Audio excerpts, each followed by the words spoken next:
அமெரிக்காவுல வேலை பார்த்துட்டே இருக்கீங்களா? இல்ல உங்க நண்பர்கள் உறவினர்கள் யாராவது அங்க இருக்காங்களா? அப்ப இந்த ஷார்ட்ஸ் உங்களுக்கானது தான்.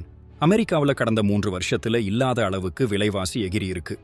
ஒரு மாசத்துல மட்டும் மொத்த விற்பனை விலை 1% உயர்ந்திருக்கு. இதுக்கு முக்கிய காரணம் டொனால்ட் ட்ரம்ப் கொண்டு வந்த வரி கொள்கைகள்னு பொருளாதார நிபுணர்கள் சொல்றாங்க. இந்த வரி இறக்குமதி பொருட்களான காஃபி, துணிகள், ஆபரணங்கள் எல்லாத்தையும் விலை அதிகமாக்கியிருக்கு. இதனால அங்க வேலை பார்க்கறவங்க நிலைமை என்னாகும்னு யோசிச்சு பாருங்க. முன்னாடி 1,00,000 ரூபாய் சம்பாதிச்சா ஒரு குடும்பத்தை நல்லா நடத்தலாம். ஆனா இப்போ அடிப்படை செலவுக்கே பத்தாதுன்னு சொல்றாங்க. அந்த வரி கொள்கைகளை திரும்பப் பெறலன்னா நிலைமை இன்னும் மோசமாகும்னு எச்சரிக்கிறாங்க. அங்க இருக்கிற நம்ம இந்தியர்கள் உள்பட வெளிநாட்டினர் பலர் தாய்நாடு திரும்ப வாய்ப்பிருக்குன்னு சொல்றாங்க. அமெரிக்க பொருளாதாரமே ஆட்டம் காண்கிற இந்த சூழல்ல அங்க வேலை பார்க்கறவங்க எதிர்காலம் ஒரு கேள்விக்குறிதான்.